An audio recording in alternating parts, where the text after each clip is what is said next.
tenemos el placer de estar con José Ignacio Murillo, profesor de filosofía, catedrático. Ha publicado un buen número de artículos y libros sobre psicología filosófica, sobre ética, sobre antropología, y desde hace 10 años es director del Instituto Mente-Cerebro de la Universidad de Navarra. Así que muchas gracias, José Ignacio. Muchas gracias. A vosotros. En primer lugar, querríamos que nos introduzca en una cuestión que, bueno, quizás es muy general, que es la relación entre la mente y el cerebro. Es algo que, bueno, sería pedirle que lo respondiese, digamos, responder a años de trabajo en lo que usted lleva, pero sí que quizá podríamos formularle la pregunta de una forma más lógica, como por ejemplo, se suele comparar o se tiende a comparar a veces al hombre con un ordenador, ¿no? La mente de un hombre con la de un ordenador. Digamos que nuestro cuerpo y nuestro cerebro son como el hardware de un ordenador. Entonces, que mantienen una serie de relaciones eléctricas y que dan lugar a un software. Entonces, el entramado de informaciones que manejamos en pantalla, que sería la mente. Entonces, ¿usted cree que esta comparación es lícita? ¿O qué diferencias o qué comparación haría usted entre pues, la mente, por ejemplo, de un ordenador y la de un ser humano? Pues es una muy buena pregunta y además muy oportuna, porque efectivamente la metáfora de la máquina, desde que tenemos además los ordenadores, es una de las que más se usan para entender el cerebro, para entender sobre todo el cerebro. Se entiende el cerebro como una máquina de procesar información, y por lo tanto algo semejante a lo que hace una máquina, que tiene un input y tiene un output. En el caso del cerebro, además, se suele pensar que el cerebro tiene que ver de una manera particular con el movimiento. Son los seres que se mueven los que tienen cerebro. Efectivamente tienen una entrada que es mediante los sentidos. El cerebro se entiende un cerebro complejo. Y luego eso lo traducen en una conducta que se adapta al medio o que resuelve problemas. Bien, pero claro, toda metáfora tiene sus limitaciones.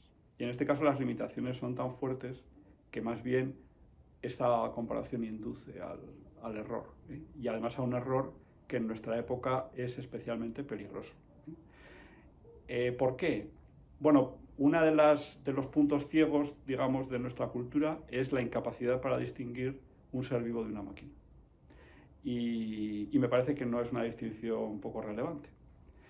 Así que si ya partimos de ahí, decir que el cerebro es simplemente lo que hace un ordenador ya es complicado, ¿no? Pero aparte de esto, hay que tener en cuenta que reducir el cerebro a un procesador de información también es no comprenderlo, porque el cerebro no se puede entender sino como esa parte del sistema nervioso que realiza unas funciones integradoras de de las funciones del ser vivo, y que por lo tanto no puede existir tampoco sin el cuerpo. La idea de un cerebro separado del cuerpo, como si fuera una máquina que le hemos instalado a un, ¿no? Pues a un aparato, ¿no? Y hemos puesto una máquina que realiza una serie de funciones, pues es una imagen falsa, porque no, el ser vivo tiene su cerebro y el cerebro es la parte de un ser vivo. Bien, sí, o sea, sobre esta metáfora yo creo que también se ha usado mucho porque tendemos a pensar, tenemos como una idea de la inteligencia que quizás no sea la más adecuada, y en este sentido ya hay muchos autores que dirían, por ejemplo, que un ordenador es más inteligente que una persona, por lo menos ahora, pues porque un ordenador puede ganarle al ajedrez a la inmensa mayoría de personas, o porque tiene un poder predictivo mucho mayor. Entonces, claro, ¿con qué concepto de inteligencia estamos jugando aquí? Y claro, ¿en qué sentido podemos decir que una máquina sea más inteligente que un hombre? Sí, efectivamente, el concepto de inteligencia precisamente es curioso porque la limitación sobre todo de la neurociencia actual o de la biología actual a la hora de entender al ser humano, suele ponerse en la incapacidad de entender, tal como conocemos nosotros que funciona un ser vivo y tal como conocemos que funciona el cerebro, entender que en ese cerebro haya conciencia, ¿no? Entonces se plantea, bueno, ¿cómo es posible que un cerebro, se dice, produce conciencia, ¿no? Quizá habría que decir como un ser vivo, ¿no? Pero bueno, un cerebro produce conciencia. Porque se piensa que la conciencia es un producto del cerebro, algo que realizan las neuronas. Pero claro, el problema que tú planteas me parece a mí que es mucho más básico y más radical, porque No se trata simplemente de que tengamos conciencia, que es algo muy importante, como una especie de, como si fuera un fenómeno que produce la materia, igual que produce, pues yo qué sé, fosforescencia, pues produce conciencia, ¿no? No. Primero que la conciencia tiene que ver con un sujeto que experimenta la conciencia, pero también en el caso del ser humano lo que tenemos es inteligencia. Y la inteligencia, claro, ha sido posible reducirla al comportamiento de una máquina o incluso al comportamiento de algunos animales porque la visión que se da de la inteligencia es muy reducida. La inteligencia se entiende como capacidad de resolver problemas, y esto efectivamente lo podemos hacer con máquinas. Podemos programar para que las máquinas resuelvan problemas. Algunos de todas formas ponen una limitación en esto, tal como están ahora la tecnología. Resolver problemas de manera general no está al alcance de ninguna máquina. Las máquinas están programadas para resolver determinado tipo de problemas. El ser humano resuelve problemas, pero lo resuelve de una manera mucho más general, incluso es capaz de diseñar máquinas que lo resuelven. Pero es que la inteligencia no es simplemente resolver problemas, sino que es la capacidad de conocer la realidad tal como es, que es la que después nos permite también intentar entendernos a nosotros mismos, plantearnos si es verdad o es falso, o si son falsas los conocimientos que tenemos, y una serie de características que, si algo es bueno o malo en sí mismo, son problemas que se plantea el ser humano y que no tienen que ver simplemente con la capacidad de procesamiento y con acertar o no acertar, sino que presuponen un tipo de conocimiento distinto, que es lo que los clásicos llamaban inteligencia. Claro. En ese sentido, por ejemplo, las definiciones de capacidad de adaptarse a los cambios o capacidad de resolver problemas no serían definiciones, sino derivados. Son derivados de la inteligencia, claro. Claro. Exactamente.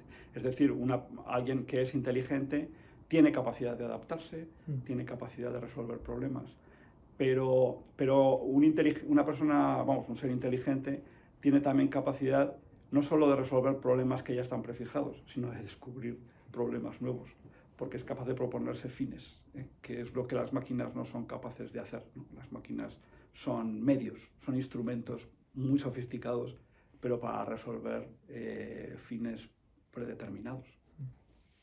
Existen dos conceptos que cada vez están apareciendo, digamos, más en el mundo actual en el que vivimos, pero todavía diría que hay bastante desconocimiento en, digamos, la sociedad de qué significan o de qué son exactamente. Entonces, ¿usted qué diría que es tanto la bioética como el transhumanismo? Sé que es un concepto muy general. ¿Cómo se lo definiría usted, digamos, pues, a la sociedad? Sí, la bioética ya tiene una tradición relativamente larga, ¿no? Que comienza sobre todo en el siglo XX, ¿no? Que es cuando la disciplina se establece, y tiene mucho que ver con todos los problemas éticos que derivan del incremento de nuestro conocimiento de los seres vivos, ¿no? Y por lo tanto de la medicina de manera particular. Es decir, problemas que tienen que ver con la vida, por eso se llama bioética. El transhumanismo, sin embargo, es una corriente, podríamos decir que es una ideología, entendido como tal transhumanismo, es una ideología que se apoya, que toma pie por un lado en ese progreso de la medicina y de las ciencias de la vida, y en la capacidad de intervenir sobre los seres vivos técnicamente, la cirugía, pero también la genética, etc. ¿no? Pero también en la capacidad que tenemos de diseñar máquinas, etcétera, que puedan complementar o que puedan expandir las posibilidades del ser humano. Entonces, el transhumanismo a veces se plantea como una etapa más en la evolución del ser humano. Se podría conseguir que el ser humano, que es un producto de la evolución, se piensa, ¿no? Aquí está todo el imaginario, digamos, que está detrás, es el imaginario de una cierta comprensión de la evolución. Digo una cierta comprensión porque no es simplemente la evolución biológica como hecho, sino la visión de la evolución quizá más darwinista, en la que pues es el azar el que guía la evolución. Y entonces resulta que el ser humano pues sería un producto de la evolución, efectivamente, que ha sobrevivido, pero que tiene muchos problemas, como todos los seres vivos, y al final se muere y tiene enfermedades, tiene... Bueno, ahora que nosotros tenemos una tecnología y un conocimiento suficiente del ser humano para mejorar esos problemas, ¿por qué no diseñamos nosotros el siguiente escalón de la etapa de la evolución, ¿no? El siguiente escalón de la evolución? Y eso sería el transhumanismo, ¿no? Que el paso desde el hombre actual hacia una situación que sería mejor.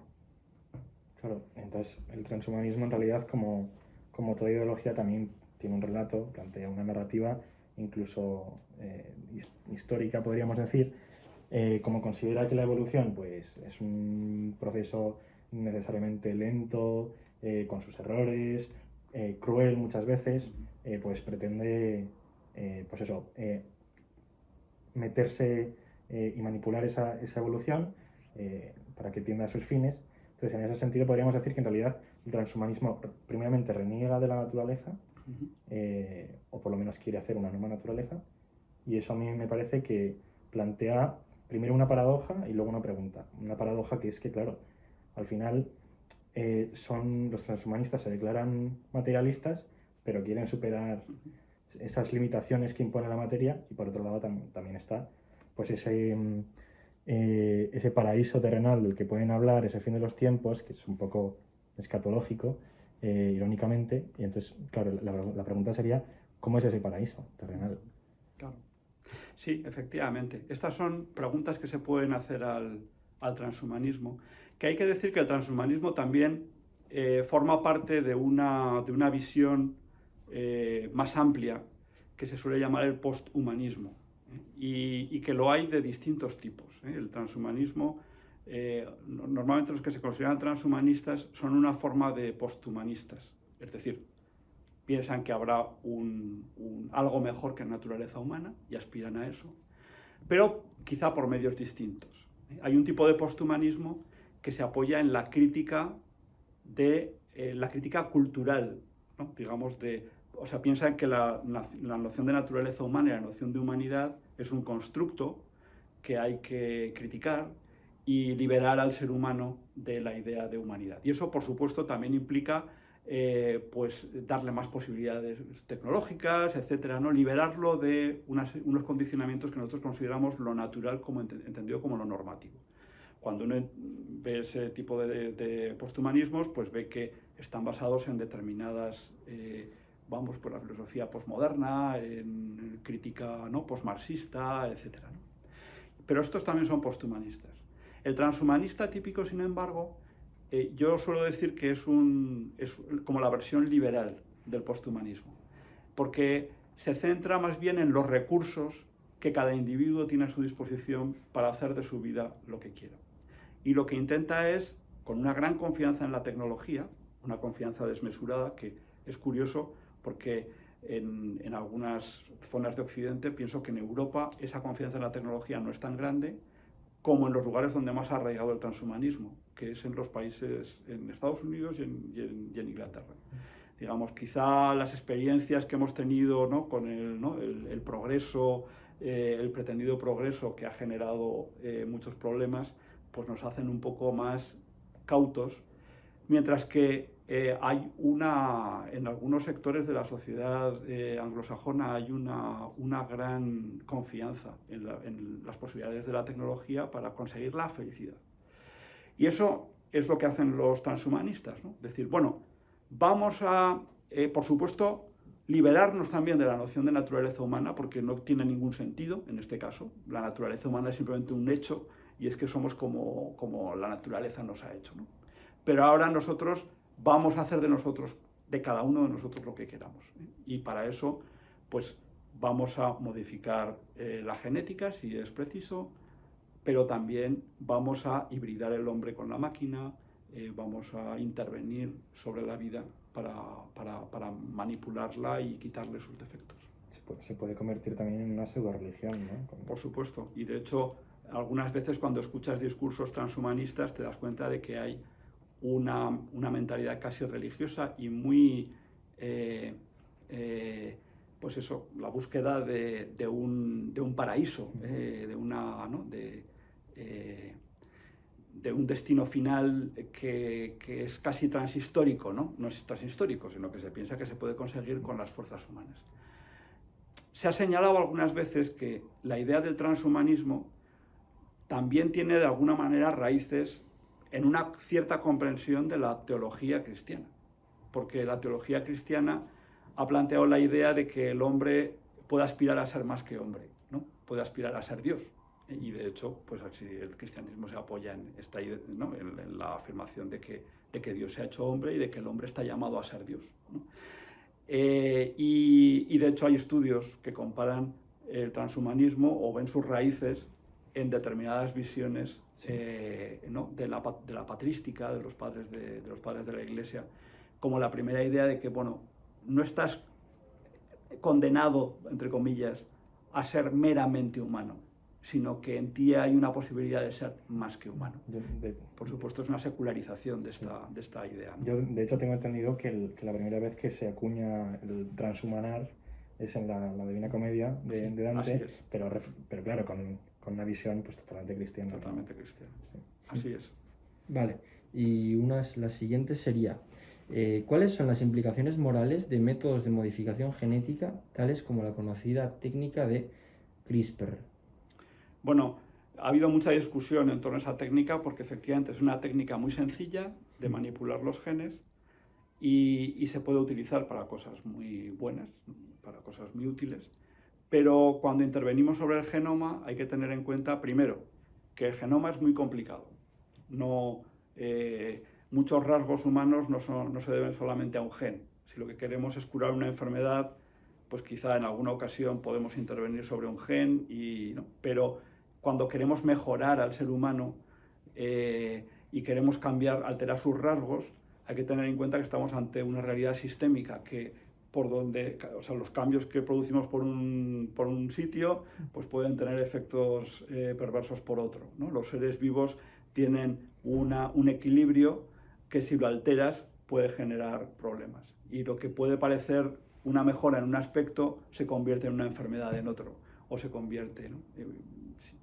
Así que, y luego además esto pasaría a la descendencia. Por lo tanto, cualquier modificación que tú hagas deliberada, pues no sabes cuál va a ser, o es muy difícil predecir cuál va a ser su impacto en el futuro. Entonces esta es una de las, ¿no? Pero esta es una de las razones por las que, ¿no? Obviamente la intervención sobre, por ejemplo, imaginemos si uno interviene sobre un embrión, ¿no? Para curarle, entre comillas, una enfermedad desde el primer momento, etcétera, ¿no?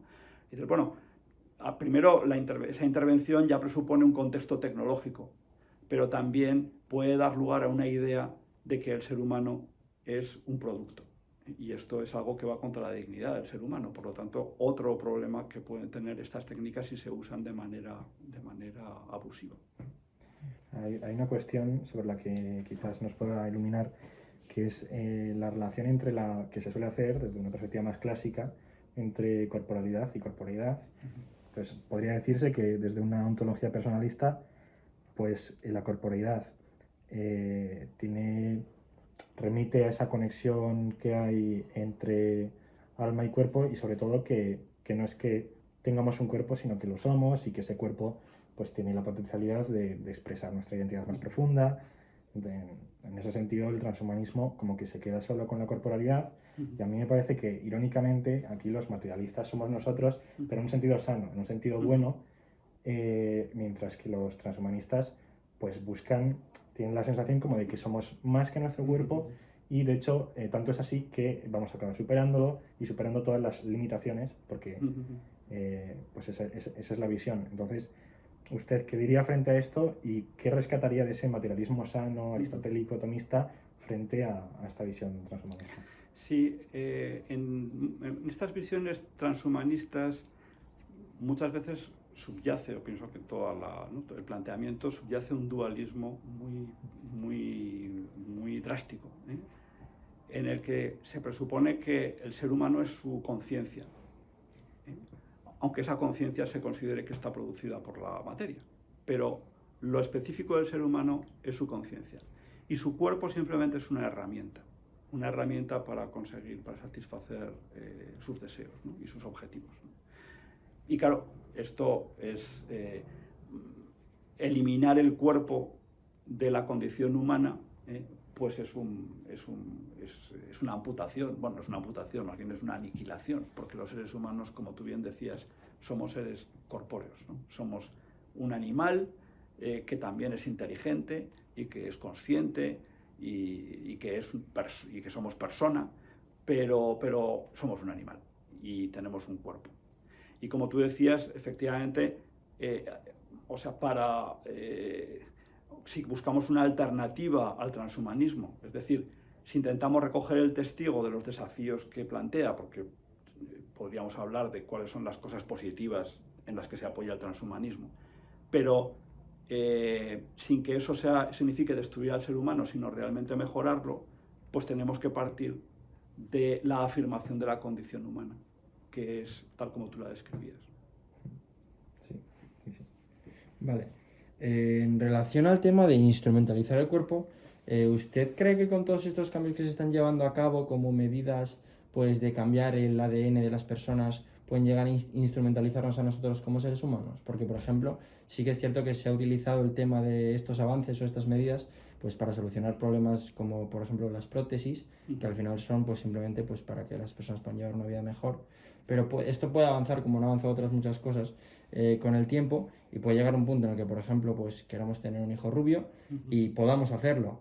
Entonces, ¿usted cree que pues si a la hora de llevar a cabo ese acto hubiese un fallo a la hora de pues en la genética o en la manipulación de la genética y eso no saliese, ¿usted cree que nos puede llevar a pues por ejemplo no querer a nuestro hijo igual? Es decir, este tipo de medidas no pueden llegar a la larga a no querer a las personas por lo que son, sino por lo que tienen o por lo que queremos que sean.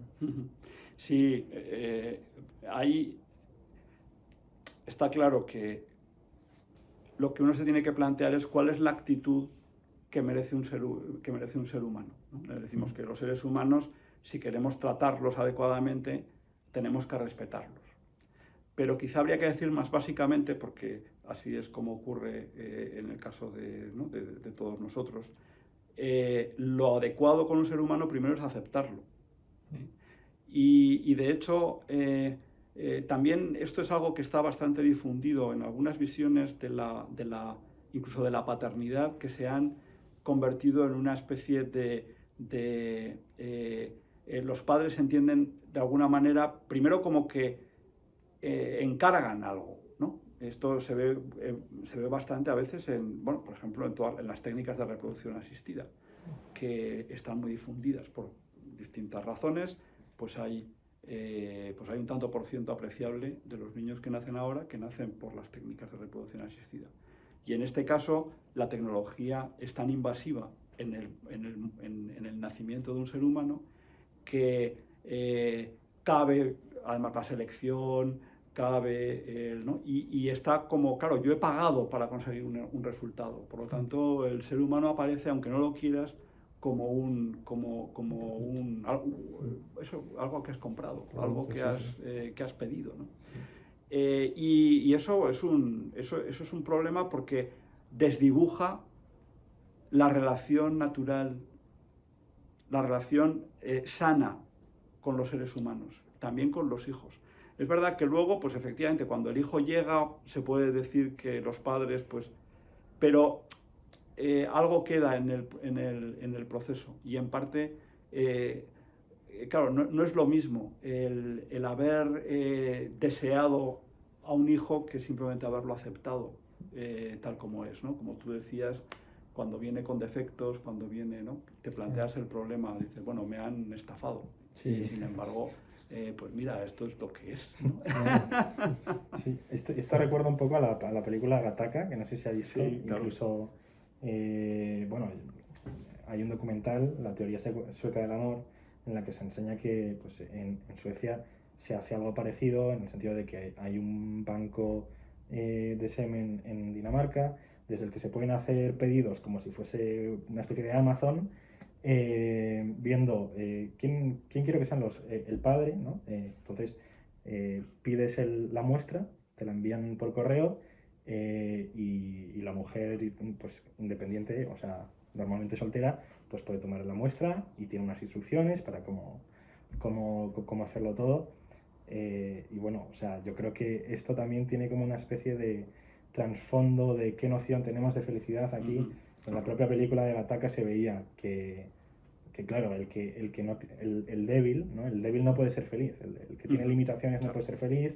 De hecho, ni siquiera merece la pena que nazca, que muchas veces también pasa cuando sabemos que nuestros hijos pues, van a tener.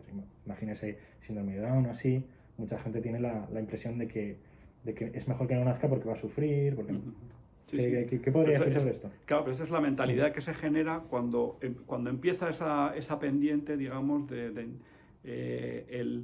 la modificación, la intervención sobre los seres humanos, que no es simplemente reparadora o no es simplemente, ¿no?, curativa, sino que es una modificación, una producción, entre comillas, ¿no? Un ser vivo no se puede producir, por definición, porque si no, no estaría vivo. Pero actuamos sobre él como si fuera un producto.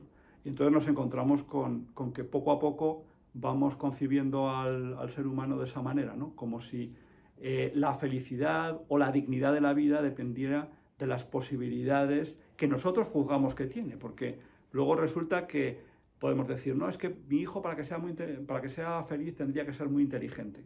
Y a veces pues, las personas muy inteligentes no son las más felices, ¿no? Porque ¿qué significa ser inteligente, ¿no? Y con qué otras características tiene que estar unido, ¿no? Sí. Entonces a veces una persona que tiene menos coeficiente intelectual pues puede ser mucho más feliz. Y bueno, y una persona enferma no puede ser feliz, o no vamos a ser felices si tenemos que cuidar a una persona enferma.